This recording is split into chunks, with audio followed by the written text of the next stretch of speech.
Fala galera, tudo bem com vocês? Professor Tigman para mais um vídeo artigo 51. Estamos prestes a completar um ano de canal, toda semana direitinho, um artigo traduzido e interpretado falando sobre saúde, atividade física, prescrição e tudo mais, certo? Obrigado quem está me acompanhando, esse é o canal Estudando com o Professor Tigman, é o meu complemento das minhas aulas de graduação, espero que vocês possam estar aproveitando, tenho certeza que tem muito material bom aí para você que é profissional, que está formado já, galera da saúde, temas polêmicos relevantes para a gente pensar, refletir, conto contigo aí, certo? Estamos hoje com 297 inscritos, vamos lá, gente, se inscreve lá, vamos botar o dedinho na inscrição, ativa a notificação toda quinta-feira de manhã, 11 horas, um artigo novo.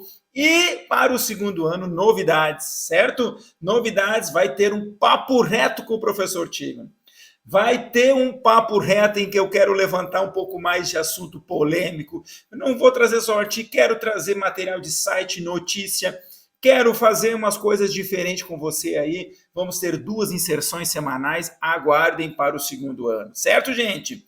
Beleza, vamos lá. O assunto de hoje é treinamento aeróbico, mais precisamente, controle da intensidade do treinamento aeróbico. Como é feito hoje em dia, quais são as alternativas, onde é que nós temos um grande problema aí? Na verdade, são 2 que no final quero te mostrar uma coisa também. Certo? Vamos lá então. Indo para a minha tela aqui com um artigo publicado, nada mais, nada menos, na Medicine, Science, Sports and Exercise, a revista do American College, ou seja, topzera. E aqui a gente está falando sobre uma avaliação crítica sobre os métodos atuais de prescrição de treinamento aeróbico para homens e mulheres. E a Aneta, né, Danilo e Aneta, do Canadá, e mais os seus colegas, alguns da Itália, também publicaram em 2020 esse assunto. E aí a gente fala o seguinte, né, a gente sabe que a intensidade do esforço ela é determinante para a prescrição. Intensidades submáximas muito baixas não provocam adaptação, intensidades muito altas correm um risco de overtraining e lesões, intensidades moderadas e ajustadas são aquelas que provocam adaptação. Então, a intensidade é carro-chefe nessa história toda. Então, precisamos saber como essas coisas funcionam. Como é que acontece? O que é o padrão hoje? O padrão ouro é nós fazer um teste de VO2 máximo e, a partir daí, identificar intensidades que nós tenhamos interesse. Né? E como é que a gente tem usado isso normalmente? Algumas alternativas que a gente tem é usar um valor em relação à carga. Então, por exemplo, você pode pegar os watts da bicicleta e usar um percentual desses watts. Você pode usar uma velocidade de corrida, né? Um pace, e usar um percentual dessa carga. Ou, né, mais comumente, a gente acaba usando o percentual da frequência cardíaca, né, baseado na frequência cardíaca máxima, né? Então, até aí tudo bem. Então, a ideia, né, a recomendação do American College passa por usar um percentual de algum indexador. Percentual do VO2 máximo, percentual da frequência cardíaca máxima, percentual da carga máxima, certo? Tudo bem, é isso que a gente viu todo o tempo. Mas nós temos um grande problema aí. O grande problema é que o nosso comportamento, a cinética do VO2 máximo, ela vai aumentando conforme aumenta a intensidade, vai aumentando conforme a intensidade, e você sabe que em determinado momento, né, entre 60%, 70%, entre 70% e 80% desse máximo, acontece uma coisa muito louca no nosso organismo, né, que é o nosso limiar de lactato, que é a nossa potência crítica, que é, enfim, nós temos vários momentos, quer dizer, nós temos várias formas de mensurar aquele momento em que eu saio de um máximo da zona aeróbica para uma zona anaeróbica, né? Uma zona em que o oxigênio não consegue chegar no músculo de forma suficiente e, por conta dele não conseguir dar conta da quebra lá da glicose e glicogênio, ele começa a acumular lactato no organismo. A quebra ela é parcial do glicogênio e da glicose, e essa quebra parcial gera o lactato, que é uma substância que dentro do músculo ela vai, com o seu acúmulo, impedir a contração, dificultar a contração muscular e, consequentemente, diminuindo a performance. Então, lembre-se do limiar de lactato, o limiar ventilatório, quando medido por métodos ventilatórios. Então, aquele ponto em que o meu aeróbico chega a 100% e eu entro numa zona anaeróbica. Essa zona aeróbica ela vai ser interrompida nos próximos minutos se eu não baixar a minha intensidade. Tá? Então, esse limiar, né, como forma básica, clássica, ela é medida normalmente pelo lactato ou por outras estratégias, ok? E aí, a partir daí, nós temos a possibilidade de criar, basicamente, várias intensidades, mas o mais importante, nós temos 3 intensidades, né? A intensidade moderada será aquela intensidade, moderada alta, na verdade, será aquela intensidade que é abaixo do limiar, antes de eu chegar no limiar, né? Em que eu consigo manter um período longo, 4 horas de exercício, né? Onde o acúmulo dos metabólicos não é tão grande, a fadiga é modesta. Eu tenho essa intensidade moderada. Eu tenho uma intensidade que é uma intensidade pesada, alta, né? O que é essa intensidade? É aquela intensidade em cima, né? Entre o limiar e o estado máximo de conservação de lactato. Já vou falar sobre isso mais à frente. Ou a potência crítica. Então, é ali onde acontecem as coisas, né?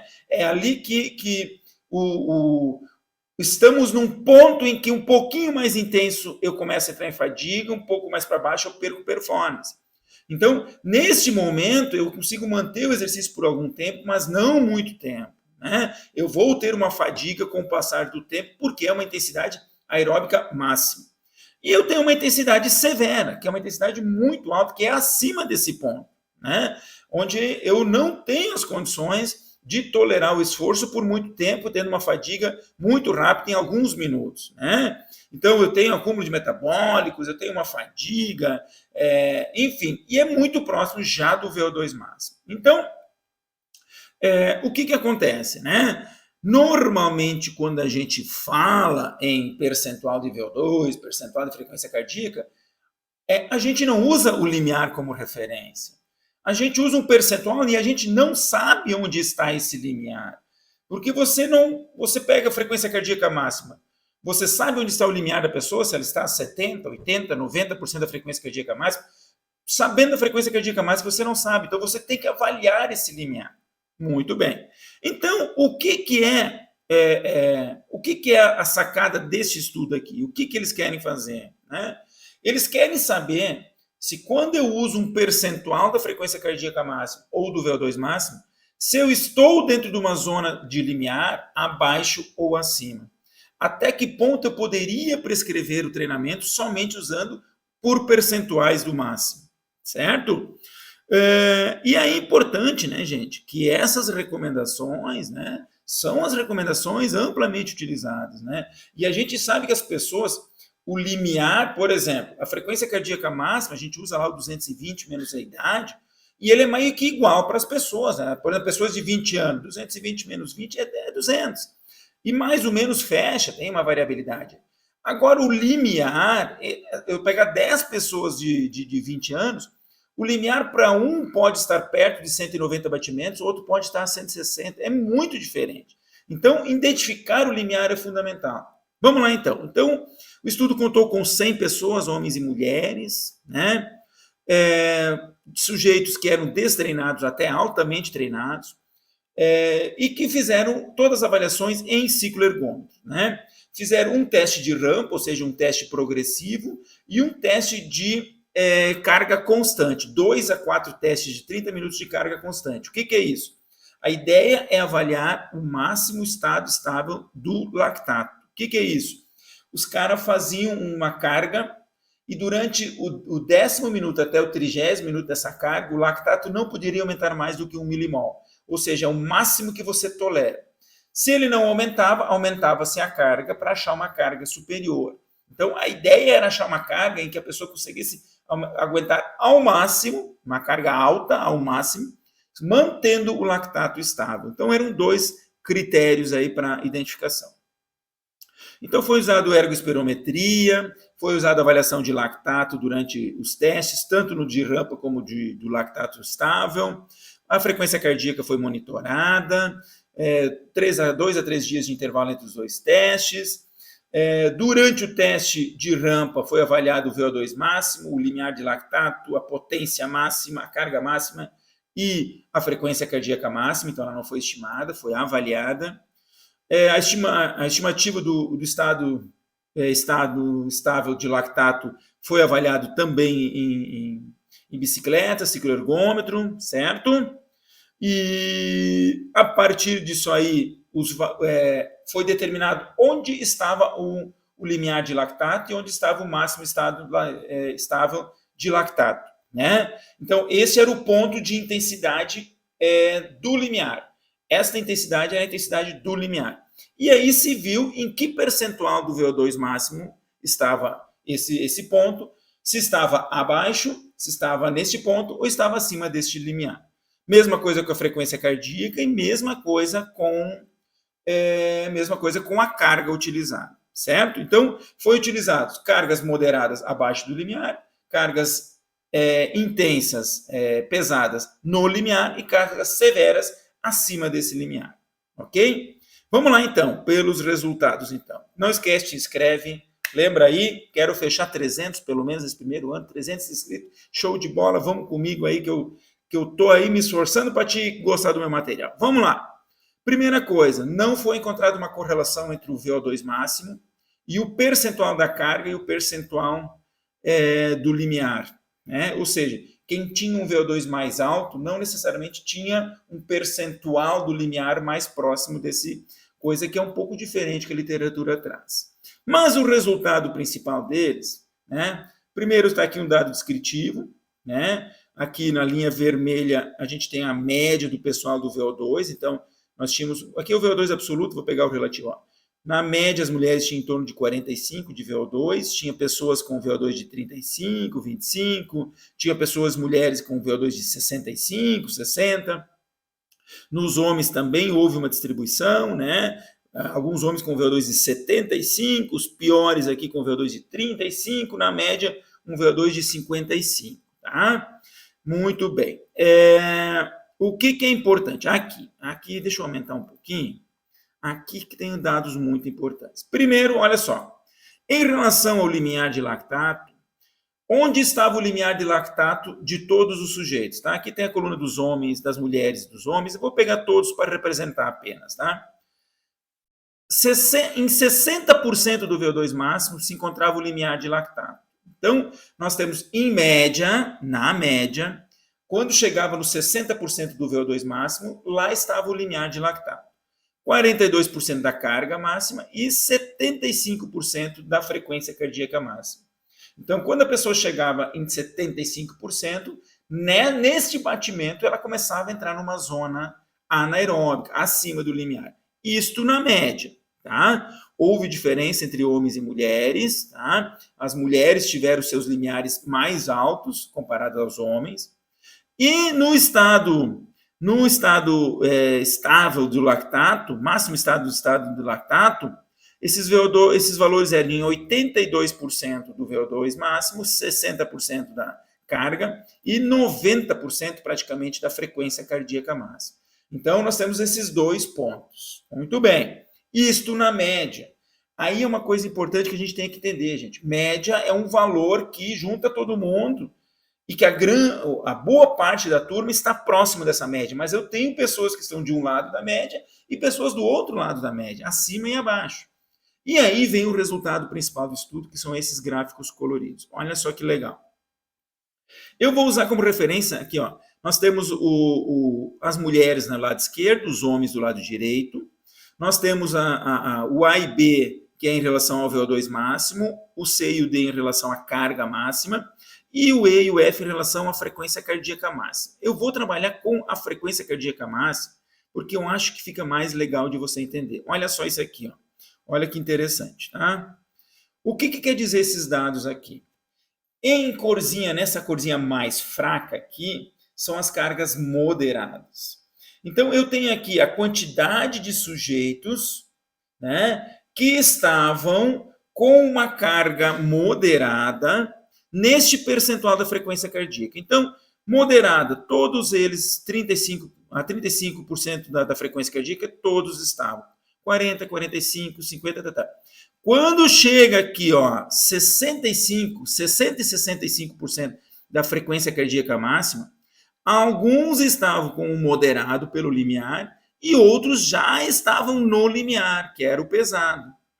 Quando eu vou para 70, 75, observe que a quantidade de gente que estava no moderado já diminui e aumenta a quantidade de pessoas que estavam no estado severo. Então, ou seja, se eu prescrever a 70% da frequência cardíaca máxima, eu tenho 80% das pessoas que estão com uma carga abaixo do limiar e eu já tenho em torno de 20% das pessoas que estão treinando numa carga dentro do limiar. Então, 70% não é a mesma coisa para todos os sujeitos. Observa que se eu prescrever a 80%, se eu prescrever 80% da frequência cardíaca máxima, eu tenho apenas 30% dos sujeitos que estão numa carga moderada, enquanto que os outros 70%, né, os outros 65% estão numa carga em cima do limiar, e eu já tenho 1 ou 2 sujeitos aqui, 3%, eu já tenho alguns sujeitos que já estão acima do limiar. Veja bem, gente, quando eu prescrevo por percentual da frequência cardíaca máxima, isso vale para os outros exemplos também, quando eu prescrevo sobre o percentual, eu tenho intensidades em que eu tenho sujeitos que estão numa carga moderada, show, eu tenho cargas pesadas no limiar e eu tenho sujeitos que estão acima. Isso quer dizer o quê? Que enquanto que alguns poderiam aguentar tranquilamente aqui 1 hora fazendo exercício, outros só aguentariam, quem sabe, meia hora e outros não aguentariam nem 5 minutos. E isso vale nas cargas mais altas da mesma forma. Ou seja,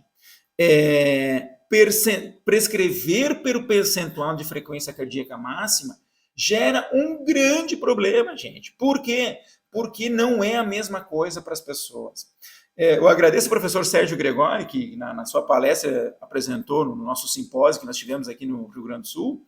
Ele apresentou esse estudo aqui e eu já copiei ele, já trouxe ele aí para o meu canal e agradeço ao professor, porque realmente é um problema muito grave nós prescrevemos pela frequência cardíaca. Por quê? Porque quando a gente chega nas intensidades próximas ao moderado alto, as pessoas vão ter diferentes respostas. E isso também foi visto de forma diferente entre os sexos, né? Entre os sexos, olha só, aqui nós temos assim, entre os sexos, a gente percebe que existe maiores quantidades de mulheres nas cargas severas e altas, enquanto que nos homens, muitos homens, as bolinhas mais escuras estão na moderada e muitos na severa. Então, existe também diferença, né? Aqui pelo VO2 máximo, se a gente vai pela frequência cardíaca, também tem diferença. Então, isso acontece. É diferença entre os sujeitos e ainda existe um comportamento diferente entre os sexos. Quando ele vai para a discussão, então, ele começa claramente com essa frase.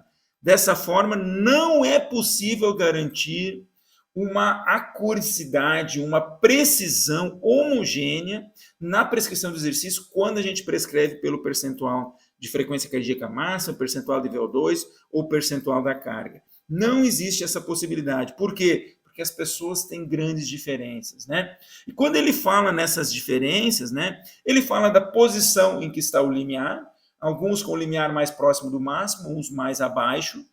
Quando ele fala sobre a questão das mulheres, ele apresenta algumas diferenças, como composição das fibras, capacidade oxidativa, metabólica, função cardíaca e outros papéis. Certo, gente? E, por fim, ele conclui, então, exercício prescrito baseado em percentuais fixos do máximo, né,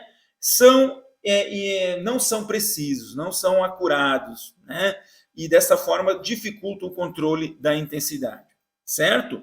Mas eu quero ainda finalizar com mais uma coisa aqui, que é muito importante. Fizemos um TCC aqui com a minha querida acadêmica Franciele Storck, onde a gente viu aqui na nossa região, a gente submeteu esse artigo agora à publicação, sobre o perfil do treinamento por frequentadores de academia aqui na região do Vale do Taquari, no Rio Grande do Sul. Veja bem, gente, eu vou só trazer rapidinho um resultado aqui. A gente pediu como eles treinavam aeróbico. E o que a gente viu? Primeira coisa aqui, ó, 35,7% não atinge as recomendações de 150 minutos por semana. 37% realiza o treinamento abaixo dessa recomendação e 26% não faz nada. Então, um quarto, pessoal, não faz nada de aeróbico e quase 40% não atinge a recomendação. Ou seja, nós temos apenas 1/3 que realmente faz o que tem que fazer. E aí, olha só o que mais, certo? Olha o que mais. Usa alguma coisa para controlar a intensidade, algum tipo de controle? 54% não faz nada de controle de intensidade nas nossas academias. Ainda, 60% utiliza o profissional da academia, os outros 40% ou usa professor, ou usa planilha, ou usa qualquer outra coisa. Não usa o profissional para fazer isso. É um problema seríssimo. E ainda, para fechar, 84% não faz nenhum tipo de avaliação. Então, gente, o que eu quero dizer para vocês é que nosso treinamento aeróbico precisa avançar. Nós precisamos melhorar a qualidade do nosso treinamento aeróbico. E isso passa, muito provavelmente, por um critério de utilização. Nós precisamos usar alguma ferramenta de avaliação de limiar. Ah, professor, mas eu não consigo fazer o teste limiar aí na cardiorrespiratório, VO2 máximo, não tem na minha academia. Gente, tem outras opções. Nós temos teste da fala, nós temos o teste de 3 km, que pode estimar o ponto de limiar. Nós temos a percepção de esforço, que nós encontramos intensidades que correspondem ao limiar. Nós temos o teste de Concone, com comportamento de frequência cardíaca. Nós temos várias ferramentas para estimar aproximadamente, não com tanta precisão, o limiar. Mas essa precisão, essa estimativa ainda vai ser melhor do que usar percentuais fixos. Certo, gente? Então é isso. Agradeço quem está me acompanhando, espero que goste desse material. Um vídeo artigo para completar nosso primeiro ano. Agradeço todo mundo que tem acompanhado, estou muito feliz aí. Brigadão. Vamos continuar, a ideia é divulgar conhecimento, fazer a área da saúde, educação física crescer e estamos juntos nessa. Valeu, gente. Um abraço, até uma próxima.